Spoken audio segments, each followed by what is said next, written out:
Bom dia, meus irmãos, a graça e a paz do Senhor Jesus. Estou até meio sem saber o que fazer com as mãos, tendo que segurar essa aqui, a gente desacostuma.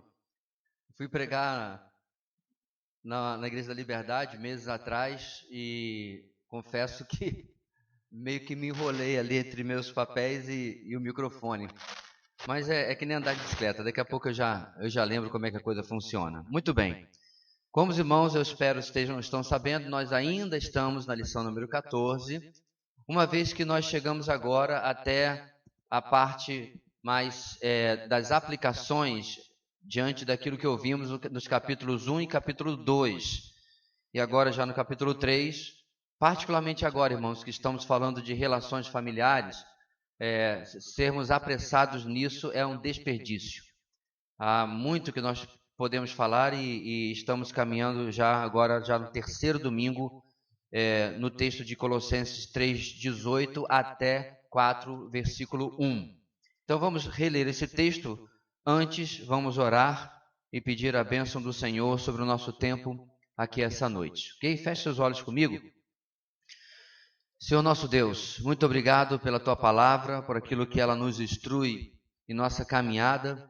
Obrigado, Deus, porque em preservando-a, o Senhor nos salvou também de andarmos tateando no escuro, mas hoje nós servimos ao Deus que se revela, que se mostra através da profundidade, da sabedoria da Sua palavra. Abençoa, Deus, a Tua igreja reunida nesse instante, em todos os lugares, que ela seja edificada e abençoada pela Tua palavra também. É o que oramos em nome de Jesus. Amém. Muito bem, irmãos, vamos reler esse texto. Colossenses 3:18 a 4:1. Depois liga ali o meu ponto eletrônico para eu poder acompanhar também. Tá aí? Vamos lá. Vamos juntos, irmãos. Mulheres, sujeite-se cada uma a seu marido, como convém a quem está no Senhor. Maridos, ame cada um a sua mulher e não a tratem com amargura. Filhos, obedeçam a seus pais em tudo, pois isso agrada ao Senhor. Pais, não irritem seus filhos para que eles não desanimem. Escravos, obedeçam em tudo a seus senhores terrenos, não somente para agradá-los quando eles estão observando, mas com sinceridade de coração, pelo fato de vocês temerem o Senhor. Tudo o que fizerem, façam de todo o coração, como para o Senhor e não para os homens, sabendo que receberão do Senhor a recompensa da herança, é a Cristo o Senhor que vocês estão servindo. Quem cometer injustiça, receberá de volta injustiça, e não haverá exceção para ninguém. Senhores, deem aos seus escravos o que é justo e direito, sabendo que vocês também têm um Senhor nos céus. Estou vendo o negócio piscar e deu tilt, foi? Mas a gente chegou até o final. Bem, irmãos, como fizemos as outras vezes, vamos rever aqui os nossos objetivos, né? Para refrescar a nossa memória. Não vamos gastar tempo nisso aí. Desculpe, vamos apenas ler os 3 objetivos da nossa lição nesses 3 domingos que já passamos. Saber que nossos relacionamentos no lar e no trabalho devem refletir a nova vida que temos, reafirmando a supremacia de Cristo em nossas vidas. Sentir desejo de dispensar aos nossos familiares e contatos no trabalho o mesmo tratamento que esperamos receber, espelhados no relacionamento de amor que temos em Cristo. Agir tratando com amor e respeito nossos pais, filhos, patrões e empregados, para a honra do nome de Cristo e testemunho do que Ele fez conosco. E aí a nossa introdução, irmãos, nos conduz da seguinte forma. Você que recebeu a Cristo como seu único e suficiente Salvador, agora faz parte da família de Deus. João 12. Quando nascemos nessa família espiritual, temos privilégios e responsabilidades. A certeza da vida eterna, João 3,16, a alegria da salvação, Salmo 51,12, a paz interior, João 14,27, a convicção da presença de Deus em todas as circunstâncias se tornam comuns para nós. Salmo 23, 4. Estes são os benefícios. E aí temos as responsabilidades. Por outro lado, os compromissos assumidos são irrevogáveis e intransferíveis. Testemunhar a nova fé através de um comportamento transparente em que o nome de Cristo seja glorificado é um desafio constante. Nossa relação com Jesus Cristo deve manifestar-se no lar, na escola, no trabalho. Na passagem bíblica acima citada, o pastor Paulo dá instruções específicas a vários grupos. Todos nós estamos incluídos em pelo menos um deles. Aqui Paulo continua falando do que vinha tratando. O culto público na igreja de Colossos, onde todos os relacionamentos deveriam manter o testemunho. Assim como o corpo, a igreja estaria preparada para lutar contra as ameaças dos falsos mestres. Então, esta introdução e os objetivos é apenas a leitura. E aí nós chegamos, irmãos, ao nosso primeiro ponto ainda, né? Dos versículos 18 e 19.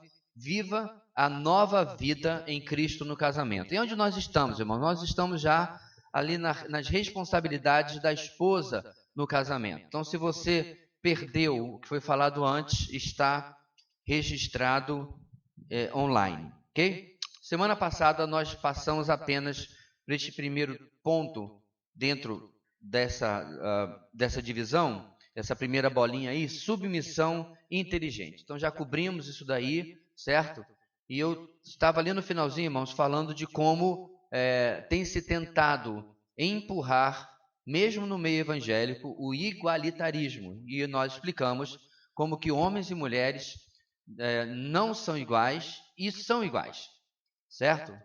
São iguais no ser, mas diferentes no fazer.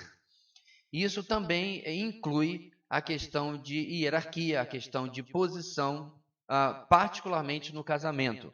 Um bicho de duas cabeças até acontece na natureza, mas é uma exceção,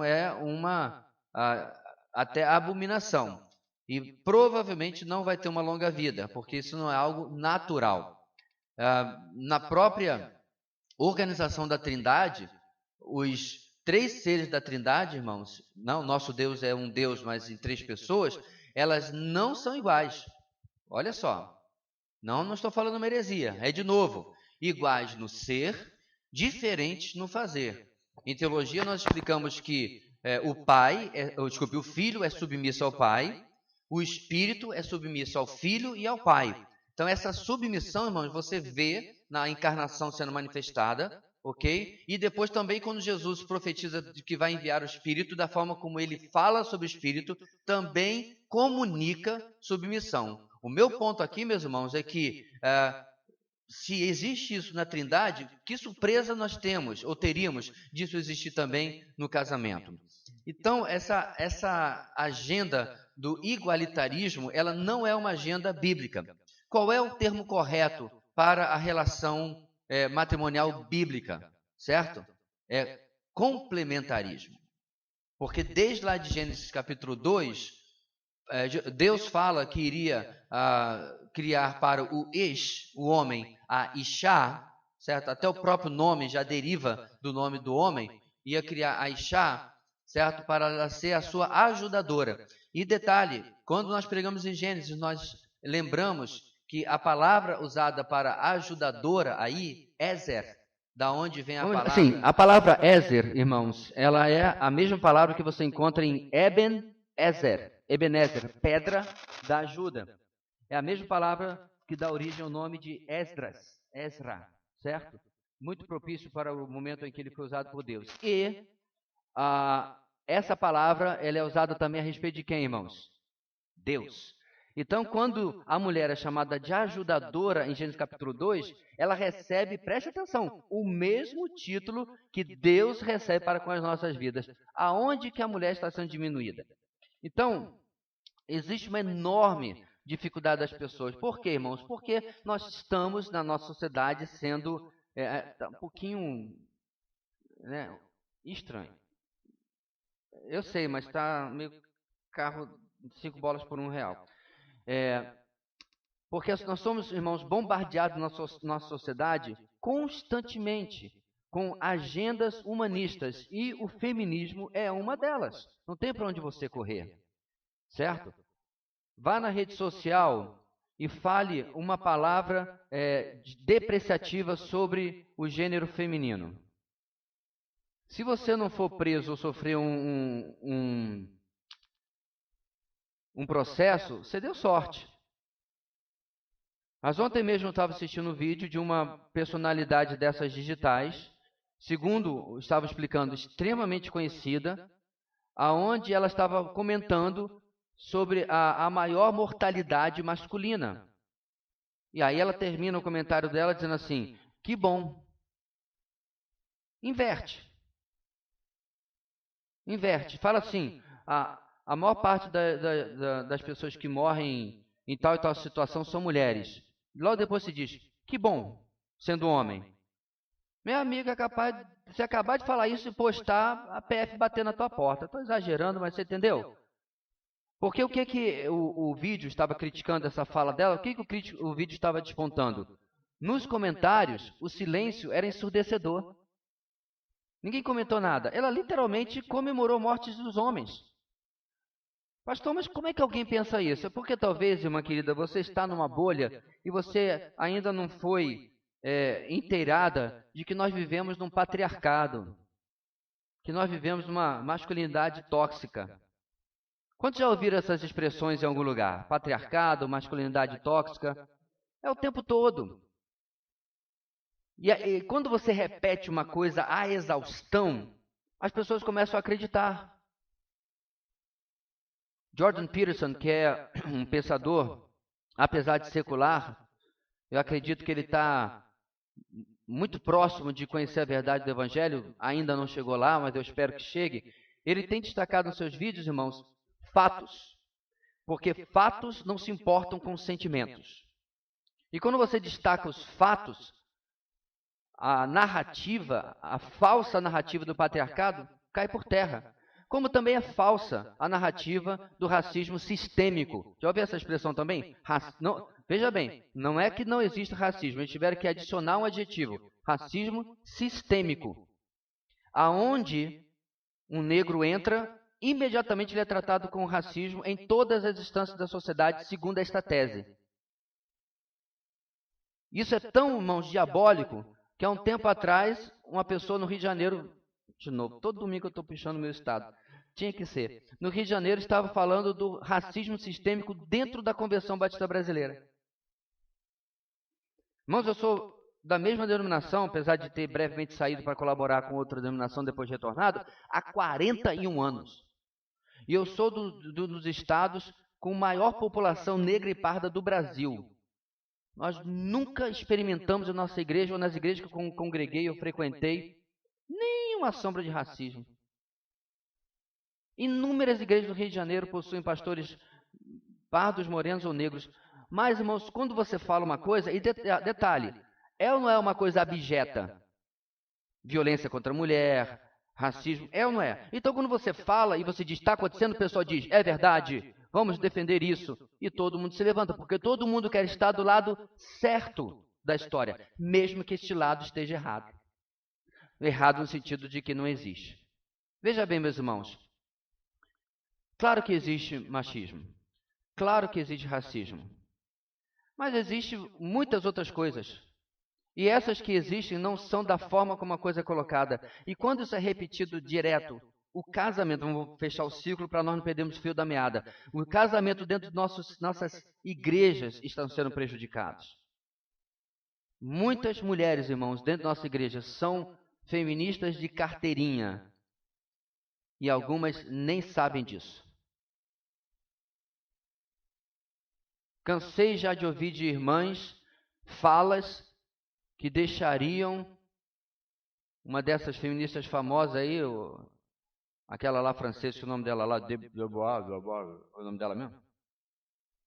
Essa daí. Ficaria orgulhosa com a fala delas. Simone, né? Simone, é. Não é incrível uma coisa dessa? E eu quero dizer para vocês, irmãos, não é crise de masculinidade e feminilidade que está acontecendo na nossa sociedade. Não é crise, não. É projeto. Crise é como você dá, né? É ser surpreendido com o que acontece. Não, é algo pensado. Começa lá nos quintos dos infernos, mas é pensado. A sociedade tem trabalhado desta maneira, debaixo da desculpa da igualdade social, da justiça social. Porque, de novo, irmãos, quem vai levantar a mão e dizer que você é contra a agenda de justiça social? Ninguém. Porque o nome é bonito, né? O post do camarada que eu mencionei na aula retrasada, se eu não me engano, né, que falava a favor das mulheres, ele falava sobre um Deus justo, um Deus que ama todos. Quem vai discutir com isso daí? Claro que Deus é justo, Deus ama todos. E aí ele aproveitava aquilo, dava a sua viradinha na narrativa e falava sobre a necessidade. Temos que falar sobre o machismo em nossas igrejas. Esse já é outro post, na verdade. O anterior que eu mencionei era que chamava as mulheres de subordinada. Bem, o complementarismo, irmãos, bíblico, ele não diminui absolutamente ninguém e não exalta absolutamente ninguém. E nós estamos vendo isso passo a passo aqui. Nesse complementarismo, irmãos, o papel da mulher, na segunda bolinha ali, é da edificadora prudente. A mulher sábia edifica a sua casa, texto de Provérbios. E a ideia aqui, meus irmãos, é literalmente daquela que põe os blocos em cima um do outro. A ideia de edificar não é apenas subjetiva, mas ela é também objetiva. Ela verifica as necessidades emocionais, psicológicas, espirituais, físicas da sua casa e em conjunto com seu esposo. Mas a tarefa dela é ímpar também. Ela trabalha para edificar os seus filhos e o seu esposo, para que este lar seja um lar que resplandeça a glória de Deus, os princípios bíblicos, a pessoa de Cristo. Agora veja bem, meus irmãos, isso é uma tarefa fácil? Isso é uma tarefa simples? De jeito nenhum. Há uma enorme necessidade, meus irmãos, das mulheres e dos homens também, mas a gente chega lá, de serem conhecedoras da palavra de Deus, de serem teólogas. Como diz John Piper, teologia fraca gera mulheres fracas. Por quê, meus irmãos? Porque quando você pega a pessoa que Paulo coloca praticamente no seu lugar, né, depois, ou continuando o seu trabalho, que é Timóteo, você sabe, Timóteo não chega como uma folha em branco para Paulo.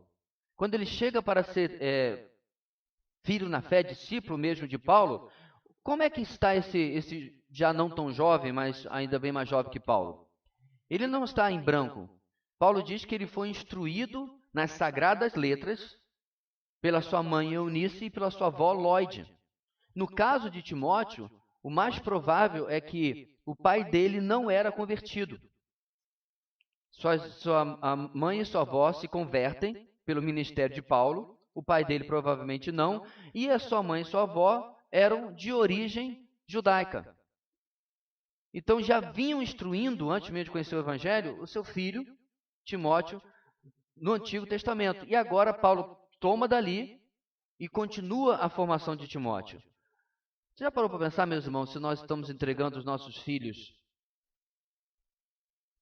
pré-preparados para serem trabalhados mais ainda e servir ao Senhor?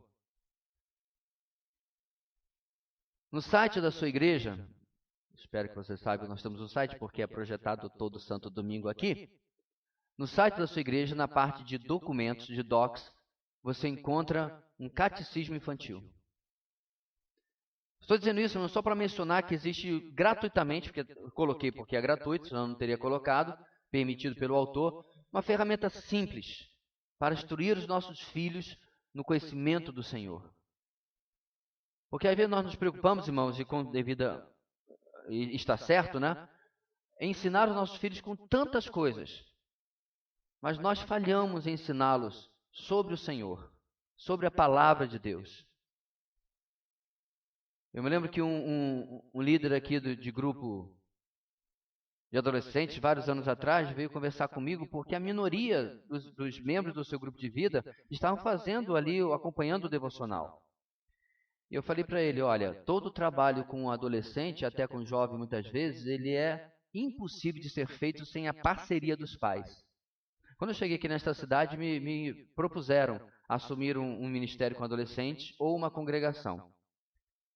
Quando eu percebi que eu não teria um apoio forte dos pais para trabalhar com os adolescentes, não pensei nem 2 vezes. Vou para a congregação. E lá onde eu fiquei 7 anos. Não existe trabalho com adolescentes se os pais não colaborarem. O líder do grupo de vida dos seus filhos fica 1h30, 2 horas com ele durante a semana. Você fica todos os outros dias. Então, claro que cada um é responsável, mas ele é uma criança, é um adolescente. Se ele está chegando no grupo de vida sem o seu devocional pronto, sem ter assistido a mensagem, caso não estava aqui no domingo, sem estar preparado para lá, é a sua responsabilidade. E nesse ponto, meus irmãos, para destacar o nosso estudo, as irmãs, as mulheres, as mães têm sim uma responsabilidade para com os seus filhos. A edificação da casa, meus irmãos, vai proporcionar, por fim, a possibilidade de nós multiplicarmos casas piedosas. Porque se nós treinarmos os nossos filhos na doutrina e na demonstração do Senhor, como Paulo fala em Efésios, e aqui eu quero fazer um destaque, irmãos, particularmente os nossos filhos homens, mas as meninas também, mas entenda, cada liderança masculina que nós temos destacado em tantos momentos aqui na nossa igreja. Mas se nós edificarmos assim, é muito provável que ele vai multiplicar também um lar piedoso. Agora veja bem, meus irmãos, se nós entregarmos para a posteridade, para o futuro, apenas bons profissionais, bons cidadãos, bons alunos, bons sei lá o que, menos bons cristãos, existe uma enorme probabilidade que é só isso que vai ser reproduzido mais adiante. Por que eu sei disso, irmãos? Porque esse é um dos motivos porque a igreja praticamente acabou em alguns lugares na Europa. Porque os pais começaram a departamentalizar o evangelho para dentro do ambiente da igreja apenas. Quando ia para a sua casa, eles desligavam, digamos assim, a veia espiritual, e os seus filhos mal conseguiam fazer a ligação entre a sua vida normal e a sua vida lá da igreja. E nós temos, irmãos, a necessidade, e as irmãs têm um papel fundamental nisso, de mudar essa realidade. Bem, guerreira destemida. A mulher sempre esteve na vanguarda do casamento como guardiã e promotora dos valores... confesso que essa palavra agora eu não estou nem entendendo o que está escrito aqui. Graníticos. Nossa, acho que vem de granito, né? Que sustentaram a família ao longo dos séculos. Quando eu estudei o texto, acho que eu li outra coisa. Deve ter lido grafíticos ou qualquer coisa de gráfico. Não, também não serve. Mas enfim, irmãos, promotora dos valores graníticos que sustentaram a família ao longo dos séculos. O que o autor está defendendo aqui, meus irmãos? Normalmente na sociedade, mesmo que com o avanço da presença da mulher no mercado de trabalho, via de regra e proporcionalmente, as mulheres permanecem muito mais no lar do que os homens. É estranho uma situação que também querem tornar normal, em que o marido fica em casa e a mulher vai caçar, vai procurar o pão de cada dia. Já viu essas situações? Eu não estou dizendo, irmãos, um momento de exceção, no momento de desemprego, mas como arranjo matrimonial. Irmãos, eu não acho que isso é machismo, eu acho que isso é estranho mesmo, você concordar com uma coisa dessa. Maridos são os provedores do lar. Sim, eu sei, em nossa sociedade hoje, e com o custo de vida, muitas vezes é quase impossível um lar se sustentar apenas com uma fonte de renda. Em outras vezes é apenas uma escolha. Mas o ponto aqui é que, dado o que normalmente acontece e o tempo maior que as mães passam com seus filhos, aí que ele está falando sobre essa defensora de valores. Porque para pensar, grande parte daquilo que você faz hoje, você aprendeu do seu pai ou da sua mãe? Normalmente da nossa mãe. Porque muitas vezes na hora do almoço meu pai não estava lá, mas quem me ensinava a não colocar o cotovelo em cima da mesa era minha mãe. Porque meu pai estava fora, estava trabalhando, estava viajando. Se você está pensando que você é uma exceção, já sabe qual é a função da exceção, né? A exceção confirma a regra. Qual voz você ouve no seu ouvido quando você vai dormir e alguém diz assim, não vai dormir sem escovar os dentes? Você ouve a voz de quem? Eu ouço a voz da Dona Eunice. E eu ouço até ela falando assim, vai escovar o dente, senão a barata vai roer sua boca. Ô boquinha santa. Aconteceu. Acordei com a barata já aqui, ó. Irmãos, é automático. Quer seja pela vozinha profética ou pela experiência traumatizante, eu literalmente, se eu cochilar perto da hora de dormir, eu acordo para levantar e escovar o dente, porque eu não consigo. Não consigo. Tem que sentir. É a última coisa a checar. O gosto do flúor. Ah, posso dormir. Por quê? Porque sim, vocês, irmãs, são maiores guardiães de valores básicos da nossa sociedade pela maior presença. 90 e tantos % dos professores dos pequenos até uma determinada idade são mulheres. Por diversas razões, é verdade, mas é ou não é um fato? Quando eu comecei a dar aula de inglês para os pequeninos, era só professor de inglês, né? Não era professor lá. Eu pedia para a professora não se ausentar da sala de aula por 2 motivos. Para que eles ficassem tranquilos e por questões sociais, para que as mães não ficassem sabendo que havia um homem sozinho com as suas crianças na sala de aula. Sério, irmãos? Precavido morreu velho cercado pelos netos. Então, vou levar lá para a colega. Olha, puxa uma cadeira, fica ali no cantinho. Então ela ficava ali preparando material, corrigindo alguma coisa, né? Corrigindo o rabisco para dar nota. Fazer muito bom. Muito bom a sua girafa. E lá eu no canto ensinando as primeiras palavras em inglês para as crianças. Mas as professoras eram a enorme maioria. Acho que além de mim, acho que tinha mais um que dava aula de alguma coisa para os mais velhos. O ponto aqui, meus irmãos, é que, de novo, mulheres piedosas que conheçam a palavra de Deus para que ensinem os valores da palavra e não apenas, né, apenas os valores sociais, que alguns deles têm que ser até questionados, são importantíssimas em nossos lares. A participação, a presença delas é inegavelmente uma força para a formação das nossas crianças. Bem, nós passamos muito tempo falando sobre elas, então vamos terminar aqui com a nossa aplicação. Existe uma infinidade de livros, artigos, sites e blogs oferecendo ajuda para solidificar casamentos saudáveis, restaurar casamentos doentes, ensinando a receita de felizes para sempre. Li uma definição de casamento dizendo que a felicidade conjugal é a recompensa de um trabalho árduo em que ambos devem estar completamente engajados. Isso é verdade, mas não é toda a verdade. Na realidade, antes que uma enxurrada de livros aparecesse com a proposta de ajudar o casamento, a Bíblia já havia apresentado claramente os princípios para a felicidade matrimonial. O marido amar a esposa como Cristo amou a igreja e a esposa ser submissa ao marido. Isso significa que nem todo esforço do mundo resultará em recompensa pelo árduo trabalho se os 2 pecadores redimidos não tiverem Cristo como centro de suas afeições e expectativas. Essa última frase, irmãos, é a razão porque o meu livro-texto, no aconselhamento dos nossos casais antes do casamento, dos nossos noivos, no momento são 3, já mais 2 na fila, aí, o meu livro-texto é o livro de Dave Harvey, Quando Pecadores Dizem Sim. Livro que eu recomendo se você está antes ou depois do casamento, não importa. Né? Por quê? Porque ele é um dos poucos livros, irmãos, que em lugar de conselhos, bons conselhos, certo? Até destaquei algumas questões até bem práticas que o livro de Tim LaHaye, o Ato Conjugal traz, bem práticas para o casal, tem a sua função, tem a sua utilidade, sem dúvida nenhuma. Esses livros são bons. Antes de Dizer Sim, de Jaime Kemp, Sexo e Intimidade, não lembro agora o autor, era da editora Vida, parece. Todos esses têm a sua utilidade, mas este em particular, irmãos, ele aborda qual é o grande problema do casamento. Eu casei com uma pecadora. E eu também sou um pecador. Este é o grande problema do casamento.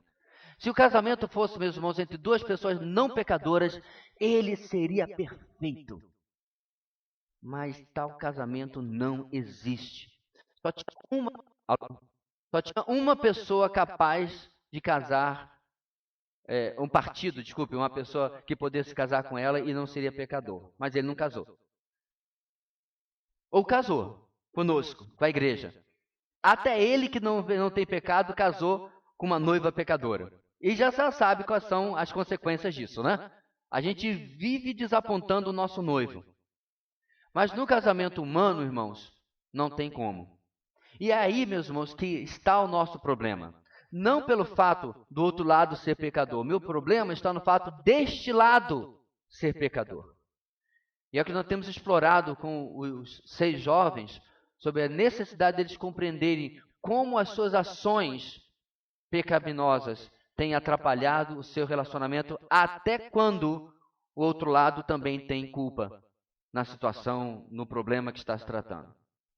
Ok, irmãos? Então, essa última parte é muito importante, queria destacar isso aí também. Mas seguindo, irmãos, e finalmente saindo dos versículos 18 e 19, vamos chegar até o nosso segundo ponto. Viva a nova vida em Cristo, obedecendo aos pais. Versículo 20. Filhos, obedeçam seus pais em tudo, pois isso agrada ao Senhor.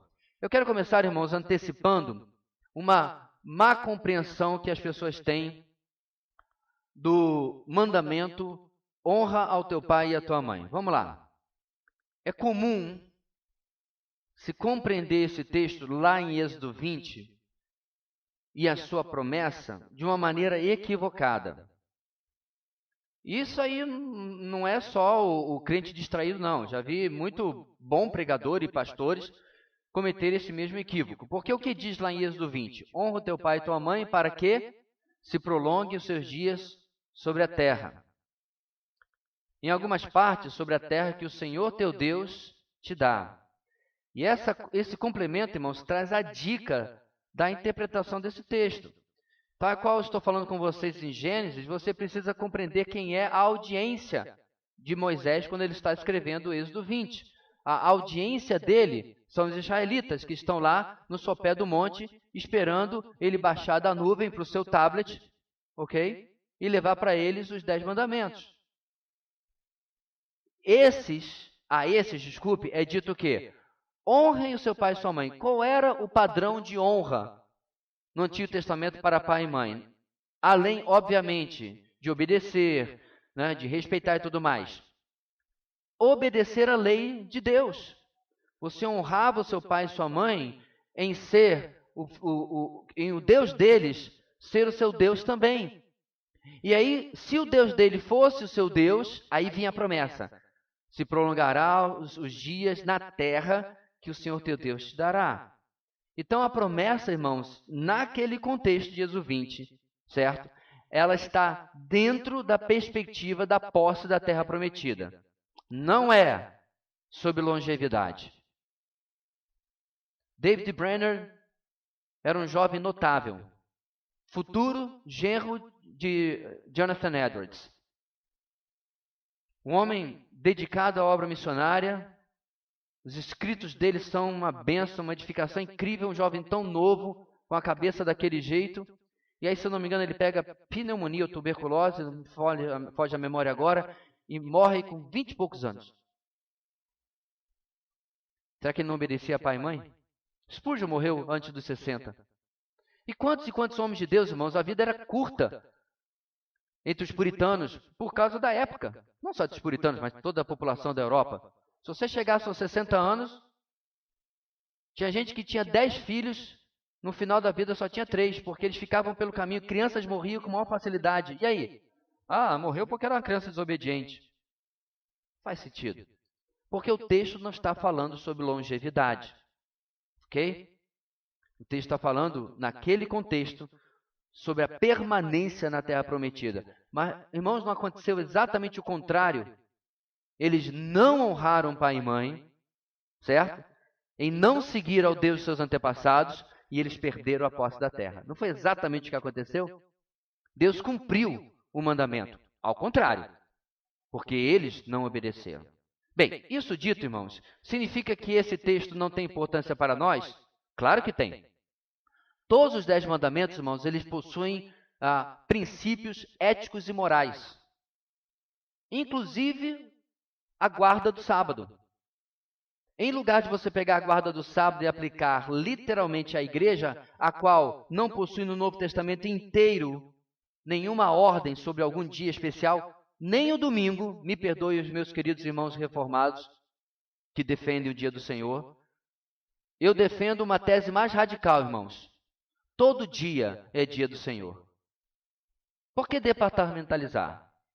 Teve um dia que domingo foi proibido reunião, lembra? Tem problema, a gente fez na sexta o nosso culto. O culto de sexta foi menos santo porque não foi feito no domingo? Claro que não. E quem trabalha no domingo de plantão? Está pecando? Não. O princípio da guarda do sábado é que você precisa ter um tempo semanal para o descanso e para a maior dedicação a Deus. Este é o princípio por trás. E aí você pode fazer a mesma coisa com os 10 mandamentos. Na verdade, dá um ótimo tema para uma conferência, né? Bem, como observamos no ponto anterior, agora sim no nosso texto, marido e esposa têm responsabilidades quanto ao sucesso ou fracasso do casamento. Quando os papéis são executados, há êxito, e o contrário também é verdadeiro. Êxito não significa ausência de problemas, discussões, discordâncias, não. Êxito, o casamento anda, progride, dura. Se o marido não lidera com inteligência e a mulher não se submete com humildade ao Senhor, os filhos se sentirão no direito de rebelião também. É requerida dos filhos obediência a seus pais, porém, com gratidão e não indignação e revolta. Por que será que vemos tanta tragédia familiar? Por que tantos filhos revoltados atentam contra seus pais? E por que pais omissos, ausentes, muitas vezes desejam se livrar dos seus filhos? A Bíblia responde, porque a estrutura de Deus para o lar não está sendo observada. Há vários anos atrás, irmãos, antes da gente começar a registrar, gravar a EBD, nós tivemos uma matéria aqui sobre família e um dos textos básicos, vocês lembram? Foi um livreto bem pequeno, né, de um pastor lá do Rio de Janeiro. Essa parte foi boa, veio do Rio de Janeiro. Se bem que é do interior, né? Deve ser essa a razão. Ele fez esse livro pequeno sobre família baseado em quê? Lembram? No texto que nós pregamos domingo passado. Na família de Isaac e Rebeca. Abordando do ponto de vista dos desajustes familiares que aquela família atravessava. E eu destaquei isso na mensagem um pouco também. Como que Isaac e Rebeca estavam completamente indo contra um ao outro. Ele, por tomar a frente e tomar uma decisão fora da vontade de Deus, lembra? Já tinha o oráculo de que Jacó iria ser superior a Esaú, ele vai contra a vontade de Deus. Rebeca, em lugar de conversar com seu marido, ela age pelas costas dele. Nós fizemos isso, exploramos isso bastante no domingo passado, não é verdade? Então, meus irmãos, esses desajustes, essas desfunções dentro da família, elas vêm de pecado. Não tem outra palavra. Quando nós agimos de maneira dissimulada, escondemos coisas do nosso cônjuge, escondemos coisas dos nossos pais, a conta vai chegar uma hora. E o relacionamento vai ser abalado de uma forma ou de outra. O que nós vamos ver no texto de hoje é o contrário do que aconteceu no texto passado. É tudo que foi feito de errado tentando ser consertado pela graça de Deus e para se colocar novamente debaixo da graça de Deus e das bênçãos da aliança. Mas muitas vezes, irmãos, as famílias demoram muito, muito tempo para aprender como essas disfunções cobram o seu preço. Isso acontece, meus irmãos, aqui no nosso contexto, também por causa da desobediência dos filhos. Isso é algo, meus irmãos, que está, e o autor coloca isso de maneira correta, de forma epidêmica nos nossos dias. É algo assustador. Eu me lembro, meus irmãos, que isso é tão claro na sociedade de hoje, que eu estava comentando, estava assistindo um programa com o Josh, com o nosso caçula, estava comentando como praticamente todo episódio que a gente está assistindo tem as crianças tendo, entre aspas, que mentir para os adultos, para o adulto principalmente, que é o responsável lá, depois se dá mal, e aí depois tem que consertar. Mas vai no próximo episódio, faz de novo.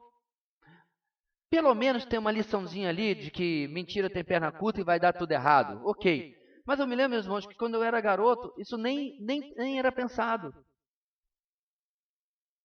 Eu não estou dizendo que a minha geração, a gente não mentia para os nossos pais e desobedecia, não. Mas a coisa, como eu disse, se transformou em algo epidêmico. Parece que algum resquício de consciência nos criadores desses programas, mesmo que incrédulos, estão vendo o caminho que a sociedade está indo. Vamos colocar uma liçãozinha importante aqui para as nossas crianças. Porque no fundo, irmãos, apesar de que as gerações últimas são responsáveis também pelo estado que está acontecendo com os filhos, no fundo, eles sabem o quão ruim isso é. Eles sabem o mal que isso causa à sociedade. Mas sem a instrução da palavra e criando uma aversão aos velhos costumes, essa coisa de velho, essa coisa das outras gerações, eles começaram a negligenciar cada vez mais. Os estudiosos, sociólogos, etc., eles costumam dizer, meus irmãos, que você consegue entender os erros de uma determinada geração quando você começa a perceber como que a geração anterior se comportou. Então, a geração que veio no Brasil particularmente, irmãos, pós 64, anos 70, etc., de certa forma elas viveram debaixo de uma rigidez, de um conservadorismo até um pouco exagerado da geração que viveu debaixo de Getúlio, da geração que viveu debaixo do regime militar. E aí quando chegou mesmo na década de 70 e 80, eles resolveram abrir mão ou largar mais as rédeas. E aí quando passou a próxima geração, meus irmãos, com a influência do, entre aspas, do progressivismo, isso foi adiantado ainda mais na liberdade que foi dada. Porque quando eu ouvia, meus irmãos, a geração que vinha logo depois da minha, e um pouco da minha, o que eu ouvia? Eu não vou bater nos meus filhos. Eu vou ser uma pessoa de conversa. E eu ficava pensando, depois você me conta como é que vai acabar isso. E tudo isso, às vezes, irmãos, tem um efeito pêndulo. Você reparou, claro que há resistência, como nos últimos 10 anos, em diversos ciclos, existe um pêndulo voltando para o entendimento ou a busca do conservadorismo? Ou eu estou lendo a realidade sozinho e estou lendo errado? Você quer ver só? A novidade do pentecostalismo assolou a nossa denominação na década de 80, 60, 70 e 80. Nós perdemos milhares de pessoas. Milhares. Eu fui pregar na minha igreja uns anos atrás, eu quase não reconheci ninguém. Só os muito antigos que vieram saudosamente me cumprimentar. Os mais novos perguntaram, quem é esse na fila do pão? É algum artista? Está todo mundo falando com ele? Todo mundo não, os antigos. A maior parte da igreja. Eu perguntei, cadê fulano, Beltrano? Está na assembleia, está não sei o quê. Um monte de gente indo embora. O que tem acontecido, irmão, nos últimos 10 anos? Um monte de gente saindo de movimentos pentecostais e neopentecostais. Quer ver só? Quantos aqui vieram de uma igreja pentecostal ou neopentecostal? Levante a mão, por favor. Viu? E tem bem mais gente. Meu ponto aqui, meus irmãos, é que esse pêndulo está voltando agora também na questão de costumes. Sabe por quê? Porque eles viram o buraco que colocaram a nossa sociedade. Eu não tenho os dados aqui, mas eu já li algum tempo atrás como que os patricídios... O que é patricídio, irmãos? Assassinato de pai. Não é patricídio, não? Ok. Infanticídio é quando mata a criança, sim. Patricídio e matricídio. Como o número... Oi? Parri? Mas vai matar Paris, não? Eu tinha que falar. Parricídio. Porque aí pega os dois gêneros, pai e mãe, isso? Não. Ok. Então acho que patricídio é exclusivo do pai, né, do homem, talvez. Porque a palavra existe. Mas tudo bem. De uma maneira ou de outra, o parricídio, parricídio, o número aumentou assustadoramente. E você acha que isso é coincidência? Não. E o pior é você ver os motivos. Por que tirou o meu videogame do quarto? Por que não me deixou sair com os meus amigos? Por que... Irmãos, isso é tão claro de como a juventude hoje, boa parte dela, está completamente sem valores e perdida, que até, como eu disse, um simples desenho animado do mundo tem abordado essas questões. Outro dia eu assisti um em que ele dizia, em que o menino se convenceu de que os amigos dele eram os de fora.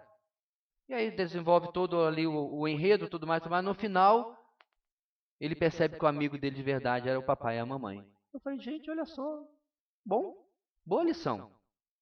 Porque isso é direto, irmãos.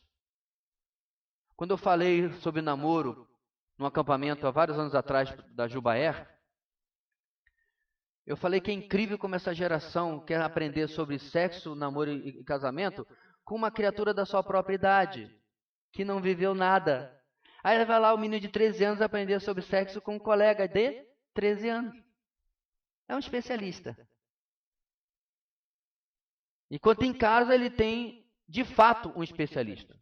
Alguém que, de fato, está vivendo aquilo que ele tem dúvida.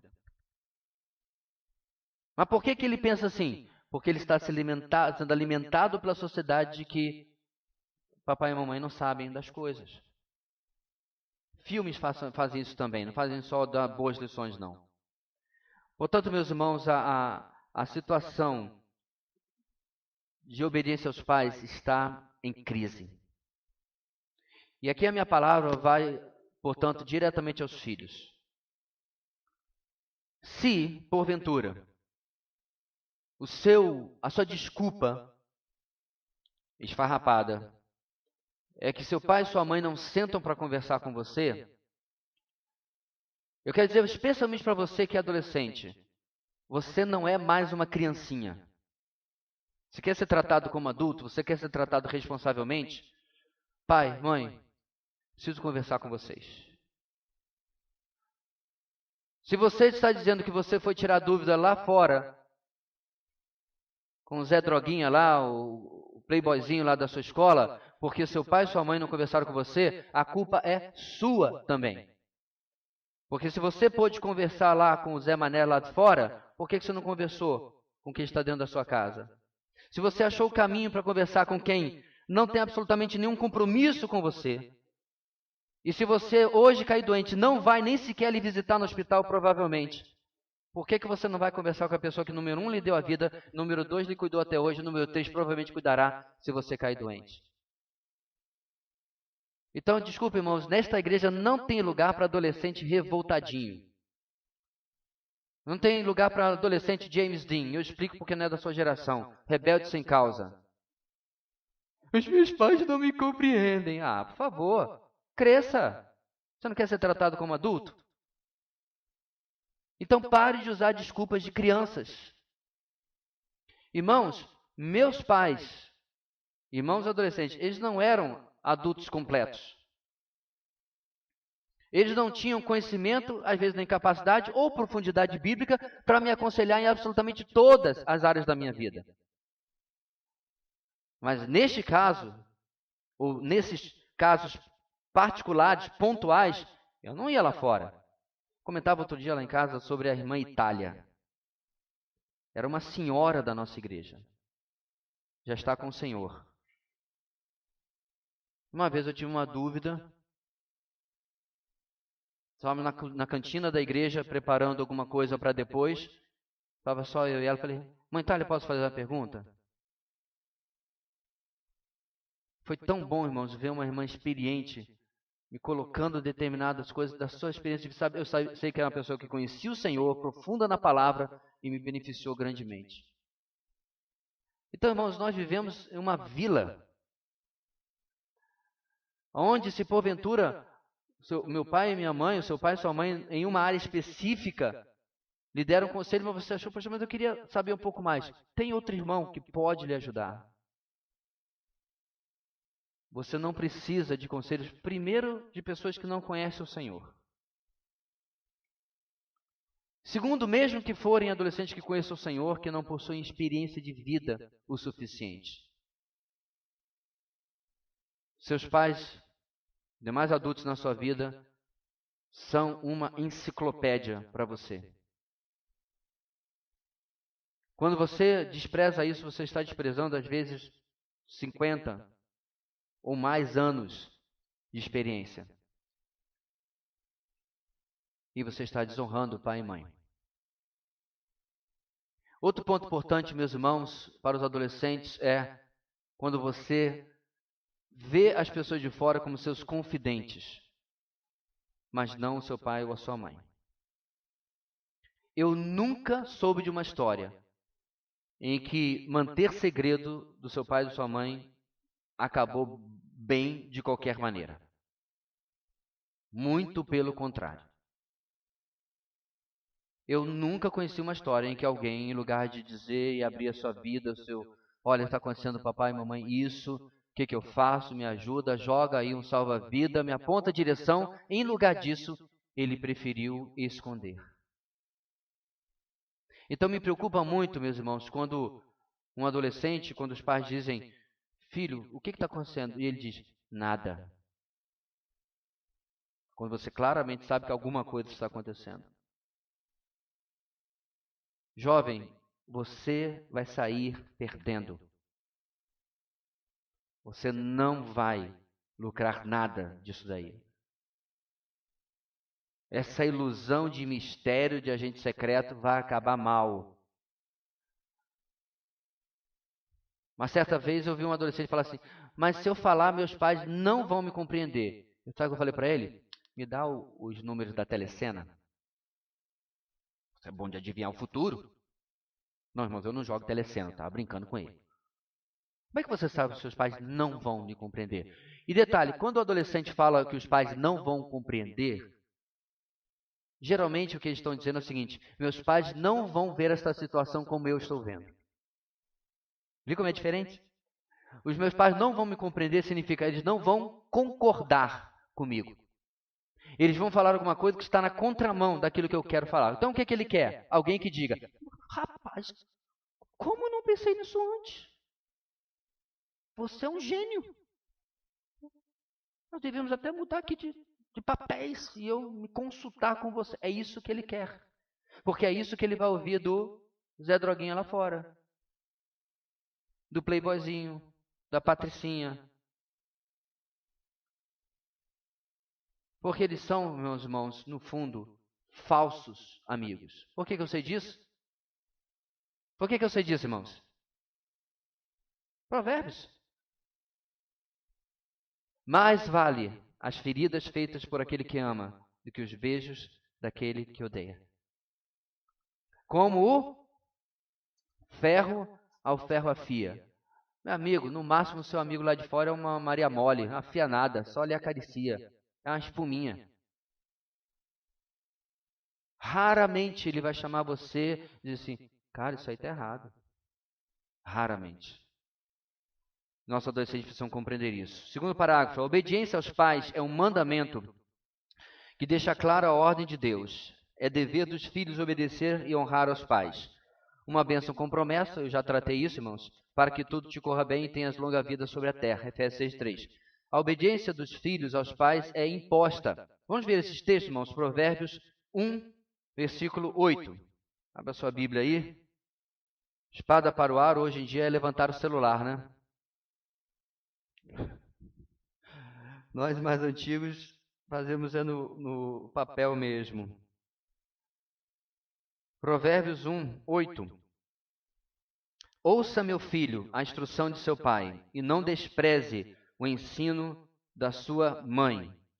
Provérbios 6, versículo 20. Meu filho, obedeça aos mandamentos de seu pai e não abandone o ensino de sua mãe. No Novo Testamento, o texto paralelo a esse que estamos estudando em Colossenses é Efésios 6:1.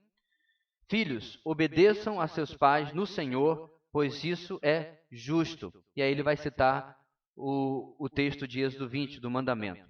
E, finalmente, 3:20, que nós já lemos aqui. Bem, irmãos, essa bênção deve atrair nossa atenção, a atenção dos nossos filhos, para que o cumpramos com mais disposição. Eu vejo, meus irmãos, que nossos filhos e nós precisamos resgatar o pensamento bíblico de quão abençoado é a vida do obediente. Inclusive neste contexto, muito neste contexto, entre pais e filhos. Deixa eu abrir um parênteses aqui para aqueles que possuem pais incrédulos. Pastor, meus pais não conhecem o Senhor, e aí? Existem algumas observações, irmãos, mas no todo continua a mesma coisa. Honrar pai e mãe não é apenas se seus pais conhecerem o Senhor, mas vale para todos os pais. Da mesma forma que vale para todos os pais, uma permissão de não obediência, não de desobediência, prefiro usar de não obediência, quando a ordem do seu pai e da sua mãe contraria a palavra de Deus, tal como os discípulos, os apóstolos, foram ordenados pelo Sinédrio e responderam que é mais importante obedecer a Deus e não aos homens. Então vamos lá. Antigamente, vou lá atrás, porque eu espero que isso não aconteça mais, os pais do mundo, é claro, pegavam seus filhos no aniversário de 18 anos e levavam em um bordel. Lembra disso? 30, 40, 50 anos atrás. Graças a Deus, não tem nada a ver com a minha geração e meu pai é crente. Mas eles faziam isso. Era um rito de iniciação, porque o seu filho é homem. E levava em um prostíbulo, para quem não sabe o que é bordel. Vamos colocar nessa situação em que aquele jovem é um cristão. Ele tem por não apenas permissão, mas obrigação de virar para o seu pai e dizer assim: meu pai, eu lhe respeito profundamente, mas eu não quero ir, fique tranquilo, eu sou homem. Porque isso, na verdade, era o grande, talvez a grande preocupação dos pais lá de trás. Mas, por causa da minha fé, esse não é o comportamento que eu quero ter, que Deus espera que eu tenha. Eis aí a cláusula de exceção da obediência a pai e mãe, quando a ordem deles transgride a palavra de Deus. Vamos para uma coisa mais leve. Seus pais não são crentes, você está em casa, toca o telefone, o fixo, né? Porque não tem como saber quem é. E aí o seu pai ou a sua mãe, vamos botar agora as mães, a mãe grita lá de dentro que ela está ocupada fazendo almoço, diz que eu não estou. Já se antecipa e dizer: mãe, eu posso dizer que você está ocupada como você está, mas eu não posso dizer que você não está. Esta é a exceção. Porque ainda que não sejam crentes, meus irmãos, existe muita coisa que você pode aprender com seus pais. Quantos incrédulos, irmãos, são pessoas trabalhadoras? Você pode aprender ética de trabalho com seu pai. São bons provedores. São boas donas de casa, profissionais também. Já há muito que você pode aprender com seus pais, com certeza absoluta. Depende se seus pais não são crentes, mas estão aí casados há 40 anos. Há coisas boas para você ouvir com eles. Só que agora você tem a mente de Cristo, então você tem a capacidade, a condição de filtrar. E ver aquilo que você pode aproveitar e aquilo que você não pode aproveitar. Então, não. Pais descrentes não são algum tipo de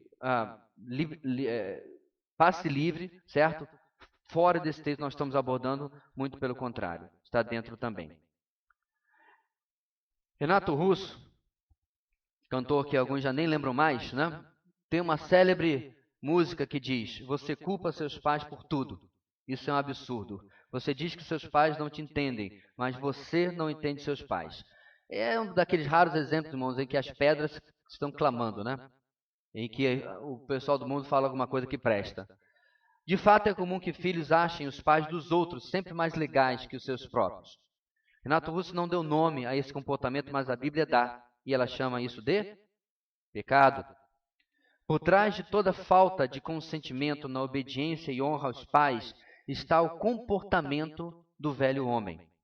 O que muitos filhos não entendem é o fato da desobediência aos pais ser uma afronta direta ao próprio Deus. Afinal, ele, em sua sabedoria, foi quem deu a cada filho os pais que tem. O que todo filho não pode também esquecer é que relacionamentos desajustados e doentes são sempre fruto do pecado. E se seus pais são as pessoas que promovem a dor na família, eles precisam de um correto encontro com Deus. Em outras palavras, meus irmãos, nós precisamos compreender que as coisas dentro da nossa casa só vão entrar nos eixos se cada um se responsabilizar pelo seu pecado. Em lugar de nós passarmos um tempão tentando modificar o nosso cônjuge, e modificar os nossos filhos, e modificar os nossos pais, e não nos modificarmos também, e vice-versa, e vice-versa, se nós não compreendermos isso, nós vamos continuar como um cachorro que gira ao redor do próprio rabo e nunca alcança. No aconselhamento que eu estou fazendo, eu dei vários exemplos sobre isso. Você está em casa, vamos abordar no cenário do último tópico aqui. Você está em casa, cuidando da sua vida, e seu pai chegou da rua, o chefe pegou no pé dele, ele bateu o carro no caminho, quando chegou lá na entrada, ele deu um trupicão com o dedo mindinho, tá tudo indo errado para ele. Você não tem culpa disso. Mas quando ele chega em casa, ele percebe que você não fez alguma coisa que ele havia ordenado 6 horas antes, quando ele saiu de casa. Só isso. Você não lavou a louça. E aí ele dá, meus irmãos, aquela estourada com você, homérica, colossal. Como é que a mente funciona? Você olha todo o pecado do seu pai, mas não olha aquilo que você fez. Do lado do pai, ele olha a sua desobediência, mas não olha o seu próprio descontrole. Agora, eu quero adiantar para os solteiros e para os filhos que um conselho que meu pai me deu, e ele é clássico. Filho és, pai serás. Você vai experimentar como a desobediência de filhos provoca todos os seus limites. Acredite-me. Certo? Aquela coisa bonitinha que você pega na maternidade. Um dia você vai querer esganar. Porque pela milionésima vez, você teve que falar, e eu não vou dar nenhum exemplo aqui, porque... Por quê? Como aquilo faz subir a tampa do seu crânio, como no desenho animado. Mas tudo bem. Você vai ter a tampa do seu crânio também removida um dia.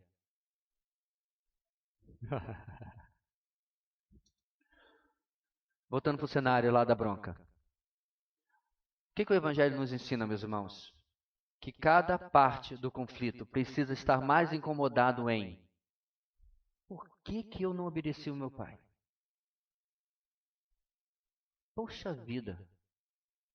Meus pais compraram comida. Sim, faz parte do raciocínio que você devia ter. Meus pais fizeram a comida.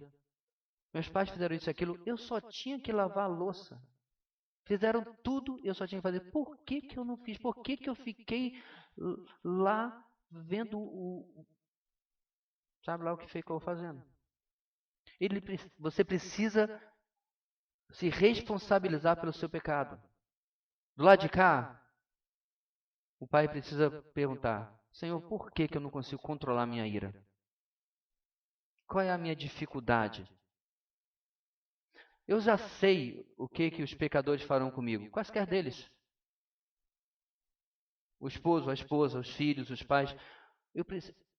Ele tem que aplicar, meus irmãos, ir lá no seu devocional e perguntar por que eu tenho perdido o meu controle. Fruto do Espírito. O Evangelho funciona, meus irmãos, quando eu começo a questionar o meu pecado e não apenas o pecado das pessoas ao meu redor. A última vez que eu me envolvi no acidente de trânsito foi com uma mulher extremamente abusiva, barulhenta, ofensiva, descontrolada. E o tempo todo, meus irmãos, eu ficava pensando assim, Senhor, me ajuda, Senhor, me ajuda. Porque eu estava no meu limite. E eu só consegui, meus irmãos, algo perto de um sucesso, de não perder a minha cabeça, porque eu parei de me preocupar com a enxurrada de maus comportamentos do lado de lá e comecei a ficar preocupado no incrível Hulk que queria, da década. Cara, meus olhos já estavam para ficar brancos e a camisa se rasgar. Ela estava tão descontrolada que os trabalhadores do lado falaram: senhora, a senhora está bem? Começaram a interferir. Quando o pedreiro é melhor conselheiro do que a pessoa que supostamente está ali, né, e é esclarecida, quando está feia mesmo. Porque, meus irmãos, eu não tenho responsabilidade sobre o mau comportamento do outro, dela, neste caso. Tenho responsabilidade sobre o meu, e unicamente o meu. Se você chegar lá na minha varanda e despejar 40 minutos do mau comportamento do seu cônjuge, eu vou lhe ouvir. Mas quando você terminar de desabafar, não se engane, você vai ser confrontado com o seu pecado. Porque eu ainda não consegui desenvolver uma técnica de aconselhamento bíblico que aconselhe a pessoa que não está lá. Você vem sozinho conversar e falar do seu cônjuge, aí eu, sim, agora vamos falar com esta pessoa imaginária aqui. Funciona. Você está lá. E com certeza tem muita coisa que precisa ser tratada também.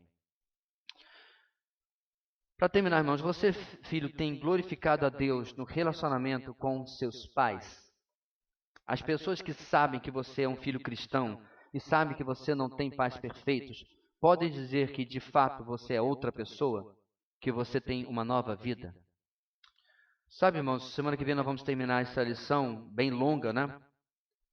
Ainda. E vamos ainda falar sobre paz e tudo mais, mas eu quero destacar aqui, meus irmãos, que uma das coisas que mais me fazia apreciar os meus pais, e me faz apreciar também os meus filhos e a minha esposa, é olhar para a realidade de muitos lares hoje. Eles não são perfeitos, como eu também não sou, e nenhum de nós é, mas às vezes, meus irmãos, eu olho para algumas famílias que eu conheço. Às vezes eu estava em alguma empresa fazendo algum serviço, quando eu trabalhava até um tempo atrás, e havia necessidade de um filho de alguém lá passar pela casa, ou pelo trabalho ali.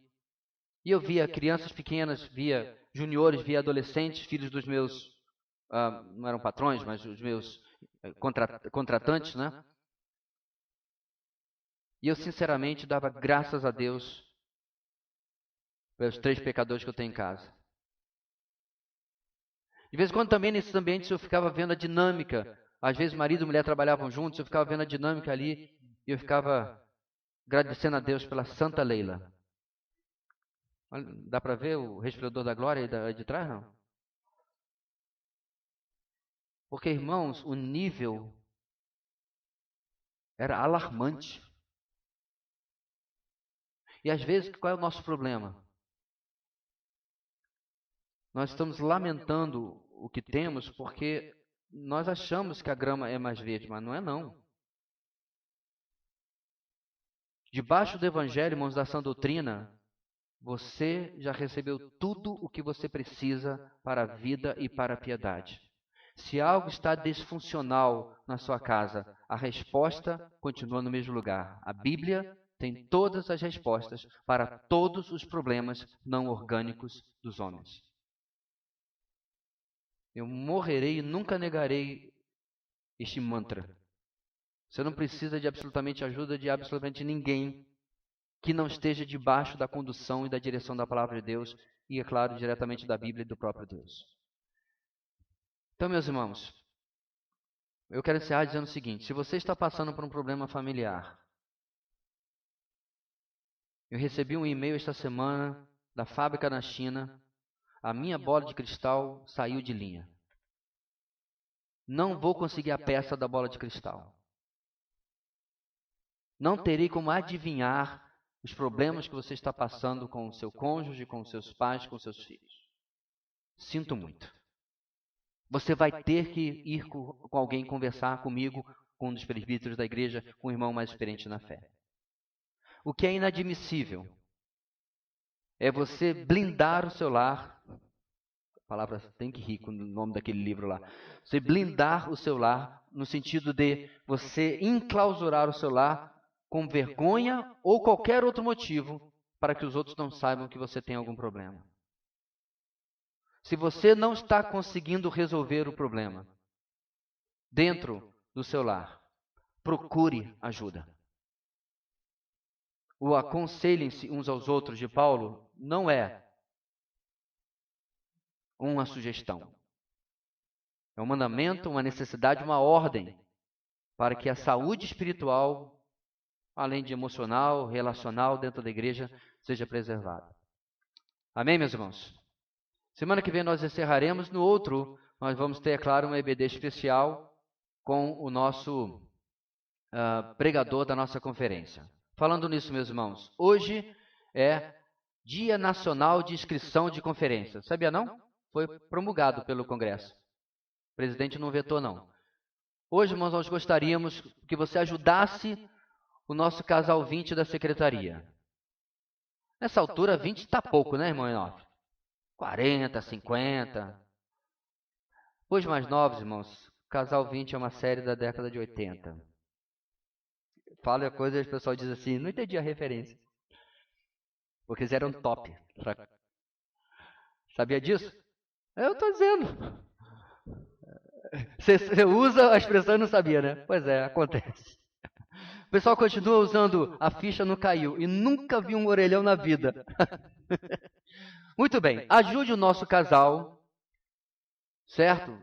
Porque, irmãos, lá no evento é muito complicado. Vem o pessoal das outras igrejas que não se inscreveram. Então, Comunidade Batista Videira, agora, não precisa ser hoje à noite, tá? O Dia Nacional de Inscrição de Conferência já começou na meia-noite de ontem. Então, você pode hoje, depois da EBD, procurar os irmãos, já adiantar, certo? E se realmente não der, fazer hoje à noite. Por favor, ajude-nos na organização para que, inclusive, a gente possa chegar lá com a nossa igreja fechada nas inscrições e se porventura, quem sabe, né? Vamos crer, a gente tiver que limitar a entrada, porque tem certo limite lá mesmo no auditório que conseguimos, a gente tem que dizer para os irmãos que infelizmente as inscrições encerraram, certo? Amém, irmãos? Vamos orar encerrando o nosso tempo hoje e até de noite. Deus querido, muito obrigado pela Tua palavra que continua, Deus, nos orientando, nos guardando, ó Deus, do pensamento secular, mundano, que tem corrompido, neste caso, as relações familiares.